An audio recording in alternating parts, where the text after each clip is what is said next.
የተወደዳችሁና የተከበራችሁ የቢዝነስ ሰራ ሚዲያ ተከታታዮች እንዴት ሰንብታችኋል? በያላችሁበት ውላችሁ መልካምና ትርፋማ እንዲሆን እየተመኘንላችሁ ዛሬ ምንም አይነት ማሽነሪ ሳያስፈልጋችሁ በምንነግራችሁ ፎርሙላ መሰረት እንዴት ደረቅ የልብስ ሳሙናን ማምረት እንደምትችሉ የምናሳያችሁ ይሆናል። ከዚህ ቀደም በቤት ቆጣሪ በሚሰሩ ማሽነሪዎችን የተፈጥሮ ዘይት እየጨመቅን አሳይተናችኋል። ጥሩ ፊድባክም ሰጥታችሁናል። በጣም እናመሰግናለን። ነገር ግን ለአንዳንድ እህት ወንድሞቻችን ማሽነሪ ገዝታችሁ ቢዝነስ ለመጀመር ለሚከብዳችሁ እውቀታችሁ ብቻ በመጠቀም ግብአት ከገበያ ገዝታችሁ እንደነዚህ አይነት ደረቅ የልብስ ሳሙናን እንዴት ማምረት እንደምትችሉ በተግባር እየሰራን የምናሳያችሁ ይሆናል። ስራ ከመጀመሪያ በፊት ምን አይነት ግብአቶች ያስፈልግናል፣ መጠናቸውስ ምን ያክል መሆን ያለበት የሚለውን መረጃ ወደ እናንተ አደርሳለሁኝ።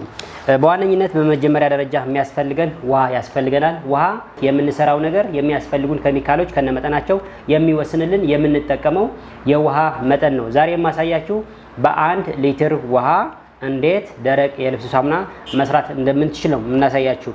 በ1 ሊትር ወረዲ የሰራ ነው ካልኩሌሽን ወይ ደግሞ ፎርሙላውን ነግራችኋለሁ። እናንተ 2 ሊትር፣ 5 ሊትር፣ 10 ሊትር ከፈለጋችሁ የምሰጣችሁን አሁን ቁጥር ፎርሙላውን እናንተ ማባዛት ይሆናል እና ምን አይነት ግብአቶች እንደሚያስፈልጉ ወደ እናንተ የማደርስ ይሆናል።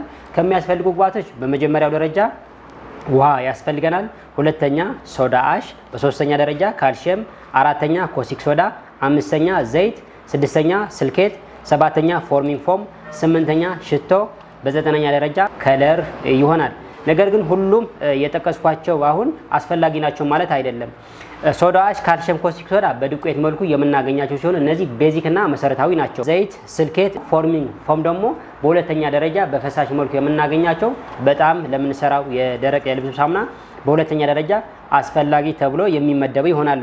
ሽቶና ቀለም ግን ያን ያህል ብንጠቀምም ባንጠቀምም ያን ያህል አስፈላጊም ላይሆኑ ይችላሉ። ግን የምንሰራው ሳሙና ቀለም እንዲኖረው የምንፈልገው አይነት ቀለም እንዲሁም ሽቶ እንዲኖረው የምንጠቀማቸው ነው እንጂ ለምንሰራው የልብስ ሳሙና ይህን ያህል ጥንካሬ የሚሰጡት አይደለም። በዋነኝነት የሚያስፈልጉን ቤዚክ የሚባሉ ኬሚካሎች ሶዳ አሽ፣ ኮስቲክ ሶዳ፣ ካልሲየም፣ ፎርሚንግ ፎም፣ ስልኬት፣ ዘይት፣ ውሃ፣ እነዚህ ቤዚክ የሚባሉት ደረቅ ሳሙና ለመስራት የሚያስፈልጉን ግብአቶች ናቸው። ይህንን ቀለም ነው፣ ይሄ ደግሞ ሽቶ። ምናልባት እነዚህ ሁለቱ ከፈለጋችሁ መጠቀም ትችላላችሁ፣ ካልፈለጋችሁ ደግሞ አለመጠቀም ትችላላችሁ። እነዚህ ፎር ሌግዘሪ ፐርፐዝ ነው የምንጠቀማቸው። ምን አይነት ማቴሪያሎች ያስፈልጉናል ከሴፍቲ አንጻር የሚለው ብናይ ደግሞ 2 ባልዲ የሞልድ እቃ የሰራነውን ሳሙና በምንፈልገው አይነት ሳይዝ እንዲወጣልን ሞልድ ያስፈልገናል። ማማሲያ ወይም ደግሞ ቫይብሬተርም ሊሆን ይችላል። የእጅ ጓንት፣ ጭንብል፣ መነጽር፣ እነዚህ ከሴፍቲ አንጻር የሚያስፈልጉን ማቴሪያሎች ናቸው። ይህንን ሁሉ ካልኩኝ በኋላ አሁን ወደ ተግባር የምገባ ይሆናል። እንጀምር። መጀመሪያ ማስክ ግዴታ ያስፈልጋል። መነጽርም ግዴታ ነው። ምናልባት ለሚዲያ መነጽር ያን ያህል ፎከስ ስለማይኖረው ለዛ ነው መነጽር ያልተጠቀምኩትም። እኔ የምጠቀመው ኬሚካል መጠን በጣም ትንሽ ስለሆነ ያን ያህል መነጽርና ሴፍቲ ሊያስፈልገኝ ይችላል። ተለቅ ያለ ቢዝነስ በዚህ ለመጀመር ስትፈልጉ ግን መነጽር፣ የእጅ ጓንትና ጭንብል በጣም ወሳኝ ነው። መጀመሪያ ምንድነው ማድረግ ያለብን? 1 ሊትር ውሃ ባልዲ ላይ መጨመር ይኖርብኛል።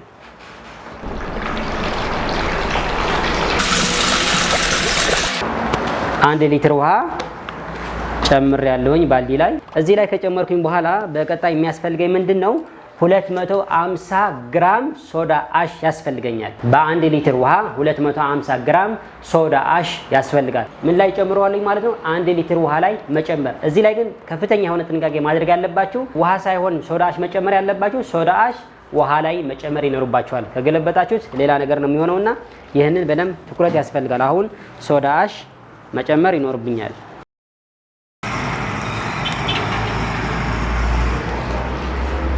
አሁን 250 ግራም ሶዳ አሽ በ1 ሊትር ውሃ ላይ ባልዲ ጨምር ያለሁኝ። አትሊስት አሁን 5 ደቂቃ ይህንን በደንብ በስርዓት ማማሰል ይኖርብኛል። አሁን ሁለተኛ ደረጃ የሚያስፈልገን ደግሞ 250 ግራም ካልሲየም ያስፈልገናል። 250 ግራም ካልሲየም ጨምር ያለውኝ። ስለዚህ ደግሞ ለ5-6 ደቂቃ የሚያክል በደንብ ማማሰል። ትልቁ ነገር ማማሰል ላይ እያንዳንዱ ኬሚካል በደንብ እስከሚሟማ በደንብ ማማሰል ይኖርብናል።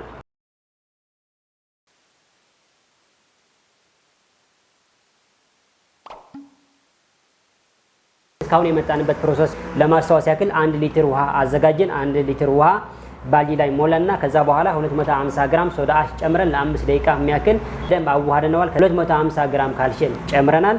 በ250 ግራም ኮስቲክ ሶዳ 0.6 ሊትር ነው የሚመጣው። በ0.6 ሊትር ውሃ ላይ ጨምረን ለ5 ደቂቃ የሚያክል እሱም በደንብ አዋህደነዋል። እስከሚሟሟ ድረስ በደንብ አማስለነዋል። ከዛ በኋላ የኮስቲክ ሶዳ በ0.6 ሊትር ውሃ ላይ የተዋሃደ ወይ ደግሞ የተበጠበጠው ግዴታ በጣም ከፍተኛ ሆነ ሙቀት ስላለው ለ10 ደቂቃ እስከሚቀዘቅዝ ጠብቀናል።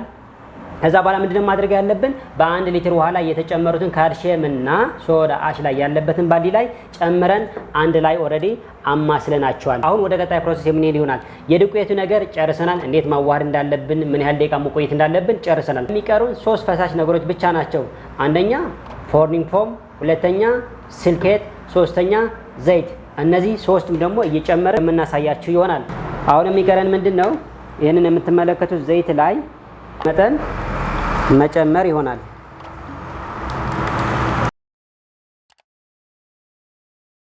ለ5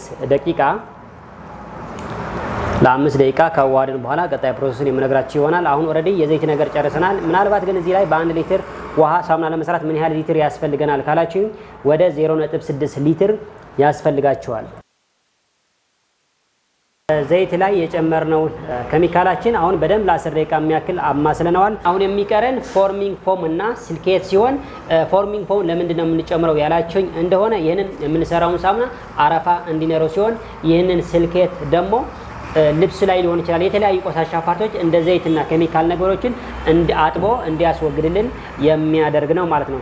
አሁን ሁለቱም አንድ ላይ ያው 142 ኪሎ ግራም ናቸው።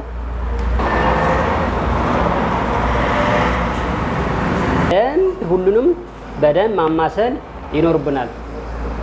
ሽቶ ደግሞ የምንፈልገው አይነት ሽቶ እንዲኖርበት ተወሰነ መልኩ ብንጨምር የተሻለ ይሆናል።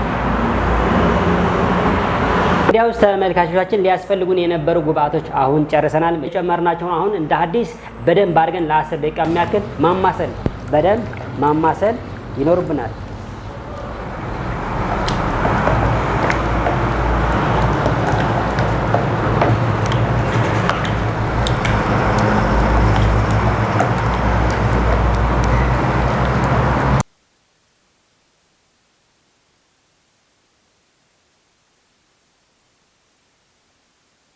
እንግዲያውስ ውድ ተመልካቾቻችን የስራችን የመጨረሻ ምዕራፍ ላይ ደርሰናል። የሚያስፈልገን ኬሚካል በሚያስፈልገውን መጠን አዋህደን የምትመለከቱት ሞል ላይ ጨምሬዋለሁ። ይህንን ሳሙና ላይ ከ48 ሰዓታት የምንፈልገውን አይነት ጥንካሬ በመስጠት ኦሬዲ ወደ ሳሙናነት ይቀየራል ማለት ነው። እንግዲያውስ ከ48 ሰዓታት በኋላ ሳሙናችን በዚህ መልኩ ደረቅ የልብስ ሳሙናን ባህሪ በመያዝ እንዲህ አግኝተነዋል። መጀመሪያ በጣም ፈሳሽ ነበረ። የፈሳሽ ሳሙናን ያክል ነው የሚመስለው፣ ግን የተጠቀምነው ፕሮፖርሽን ግን ከ48 ሰዓታት በኋላ በዚህ መልኩ ደረቅ ሳሙና መስራት የምንችል ይሆናል ማለት ነው።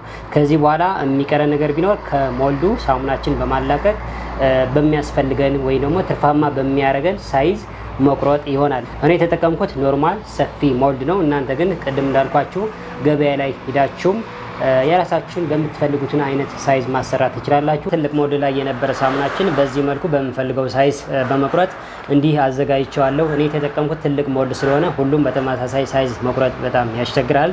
ነገር ግን እናንተ የምትፈልጉትን አይነት ሳሙና በምን ያህል ሳይዝ እና መጠን እንደሆነ ካወቃችሁ በኋላ በዛው ልክ የራሳችሁን ሞልድ ማሰራት ትችላላችሁ። ከዛሬው ዝግጅታችን እንድትይዙት የምፈልገው ቁም ነገር ቢኖር አትሊስት እንኳን በፎርሙላ መሰረት እንዴት ደረቅ የልብስ ሳሙናን ማምረት እንደምትችሉ በትንሹ ካወቃችሁ በ1 ሊትር እንዴት እንደሚሰራ ካወቃችሁ እናንተ ተለቅ ያለ ቢዝነስ ለመስራት በዛው ልክ የነገርናችሁ ፎርሙላ ማባዛት ይሆናል ማለት ነው። አትሊስት እንኳን ለስልጠና የምታጠፉት የነበረ ጊዜና ብር በተወሰነ መልኩ እንዳስቆጠብኳችሁ ይሰማኛል። ምናልባት ይህንን ዝግጅት 100% ሙሉ ፎከሳችሁ ሰጣችሁ ከተከታተላችሁት ምንም ስልጠና ላይ ያስፈልጋችሁ ይችላል። በከፊል የምትከታተሉት ከሆነ ደግሞ ሙሉ ስልጠና ለመውሰድ ስትሄዱ 50% ግንዛቤ የደረቅ የልብስ ሳሙናን አሰራር እንደያዛችሁ ተስፋ አደርጋለሁኝ።